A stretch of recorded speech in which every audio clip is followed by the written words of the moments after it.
दिनुभएको माया विश्वासलाई बेचेर खान्न मलाई कुनै पद लिनुपर्छ सरकार छैन। सत्ताले सुन्नुहोस्, रवि लामी छाने किस्तीमा आएको प्रधानमन्त्रीको पद त्यागेर कहिले हुन मन्जुर भएको मान्छे हो।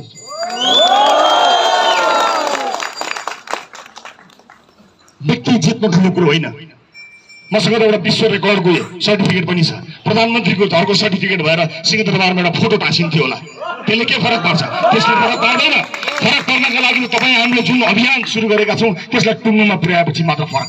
यसपटक साथी हो, मैले ज्यानको माया मारेको छु, तपाईँको पदको लोभ गर्नुभयो भने तपाईँलाई र मलाई पाप लाग्छ। मैले ज्यानको माया मारेको छु, यिनका पिछौडिया मैले नदेखेको नचिनेको नसुनेको होइन। यिनीहरूसँग शिर झुकाएको भए म सायद मन्त्री पनि हुन्थ्यो होला, प्रधानमन्त्री पनि हुन्थ्यो होला, सरकार पनि ढल्दैन थियो होला। तर ज्यान जाँदा यिनका अगाडि शिर झुकाउँदिन, मर्नु परे पनि यिनीहरूको अगाडि शिर झुकाउँदिन। अब यिनले मलाई गर्न बाँकी भनेको गोली हान्ने हो, म तयार छु। यसै पनि बिच सडकमा एकजना मान्छेलाई गोली हानेर मारेको पापी सरकार होइन अस्ति भर्खरै? के नियतले मलाई मध्यरातमा त्रिशुलको तिरैतिर दासढुङ्गा हुँदै लिएर गयो, मेरो परिवारलाई, मेरो वकिललाई कसैलाई थाहा नदिकन लुकाएर मध्यरातमा के नियतले मलाई उठाएर लिएर गयो? सबैसँग जग जाहेर छ। त्यसैले कुनै पनि हालतमा जो अभियानमा लोभ लालच नराख्नु होला।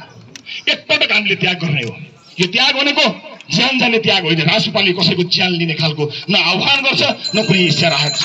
तपाईँ हामीले एकपटक योग्य मान्छेहरूलाई ल्याएर आजको सदनमा रासोपा हटाउनुहोस्, त्यो सदन हुँदैन। रासोपा छ, त्यस कारणले सदन भएको छ। कल्पना गर्नुहोस्, एकपटक म तपाईँसँग केही पनि माग्दिनँ। एकपटक यो पदको लोभ छोडेर मैले कुन पदमा आज रासोपामा आफू आसीन भए भन्ने कुरालाई बिर्सिएर आउने चुनावमा 101 उम्मेदवार उठाउनका लागि प्रतिबद्ध बन्नुहोस्। हामीले उम्मेदवार उठाउनमा हामीले गल्ती गरेनौँ भने जहाँ उठ्यो त्यही जित्छौँ, कहीँ हार्दैन। यदि त्यसका लागि मैले उम्मेदवारी नदिएर मभन्दा योग्य मान्छेलाई छोड्नुपर्छ भने म तयार छु। 1 नम्बरमा म तयार छु। रासोपा बनाउँदाखेरि सभापति बनिदिनुहोस् भनेर मैले नचाहेको ढोका छैन। मैले नेतृत्व दिन चाहेको होइन। मलाई मेरो लिमिटेसन थाहा छ, मलाई थाहा छ, मेरा सीमितताहरू छ। त्यसै कारणले मैले कतिवटा ढोका चाहदिनँ। आउनुहोस्, तपाईँ सभापति बन्नुहोस्, म सारथी बनेर पार्टी चलाउँछु। तर यो लुट तन्त्रको अन्त्य गरौँ, यिनलाई हराउँ, एक-एकलाई हराउँ भनेर कसको मात्र घरमा गइनँ म। तर कसैले पत्याएन, कमले पत्याए, थोरैले पत्याएको भए आज परिवर्तन हुन सक्थ्यो, यिनलाई हराउन सकिन्थ्यो। तर त्यतिखेर समय भएन, पत्याइएन। अब त्यस्तो नहोस्। आज पनि राष्ट्रसभाको सभापति म बन्छु भनेर कोही आउँछ भनेर छाती ठोकेर हाँसेर साँचो तयार भएर बसेको छु म। तर यो अभियान मर्न दिनु हुँदैन साथी, यो अभियान मर्न दिनु हुँदैन। आफ्नो पद, आफ्नो सानो लाभको घेराभित्र बस्यौँ भने तपाईँ हामी सकिन्छौँ। हामी साल जस्तो होला दुखै गरेर गएका उमेर पुगेका अन्तर्जातीय चोरीलाई पक्रनको निमित्त मुम्बईसम्म पुलिस पठाउन सक्ने यो सरकार यहाँ 4000 मान्छे आउँदा जनता जोगाउन सक्दैन। गुमाइसकेको सरकारले कुन नैतिकताका आधारमा बसेको छ मलाई थाहा छैन। सरकारको औचित्य समाप्त भइसकेको छ र संसदबाट बलियो सरकार बन्ने बाटो पनि यिनीहरूले बन्द गरे। दुईटा ठुला दलहरू मिलेर लोकतन्त्र बचाउन, संविधान बचाउन होइन, एक अर्काका भ्रष्टाचारी बचाउनका लागि देखाउ बचाएर थुरेर बिलामी छानेलाई तयार छु। म पार्टीको जिम्मेवारीमा फेरि फर्किनेवाला थिइनँ।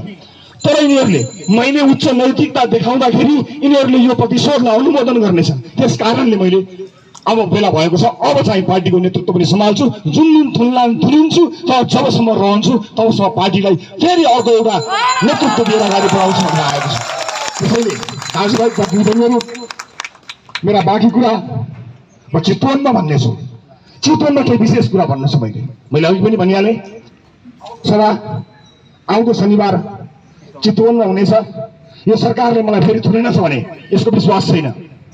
थुनेछ भने पनि सभा गर्नु होला, छुनेछ भने पनि सभा गर्नु होला। पार्टीको कामलाई निरन्तरता दिनु होला। म आज पार्टीको अब बैठकमा बस्नेछु। साथीहरूलाई के गर्नुभएको छ यसो बुझ्ने कोसिस गर्छु। यो अप्ठ्यारो परिस्थितिमा आफ्नो ठाउँबाट सघाउने तपाईँ सम्पूर्णलाई म फेरि पनि धन्यवाद दिन चाहन्छु।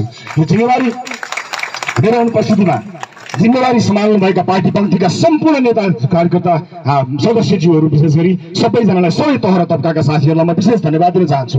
विभिन्न राजनीतिक दल र दलका नेताजीहरूलाई म धेरै धन्यवाद दिन चाहन्छु। अप्ठ्यारा बेलामा पनि हाम्रा लागि तपाईँले दिनुभएको त्यो आवाज, तपाईँले बोल्नुभएको त्यो शब्दहरूले भैराफमा बसेर कयौं पटक मेरो आँखाबाट आँसु खसेका छन्। म तपाईँलाई धन्यवाद दिन चाहन्छु। यो अप्ठ्यारो परिस्थितिमा दुईतिहाईको सरकारसँग नडराइकन प्रतिपक्ष भएर पनि मेरा पक्षमा बोल्नुहुने अन्य विभिन्न राजनीतिक दलका नेता कार्यकर्ताजीहरूलाई म धेरै धेरै धन्यवाद दिन चाहन्छु।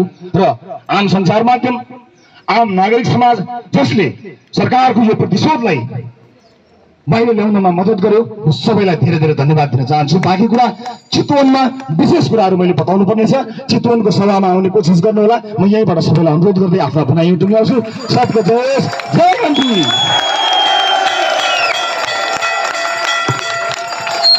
रवि दाइ, रवि दाइ, राष्ट्रिय स्वतन्त्र पार्टी, राष्ट्रिय स्वतन्त्र पार्टी, रवि दाइ, रवि दाइ, सम्पूर्ण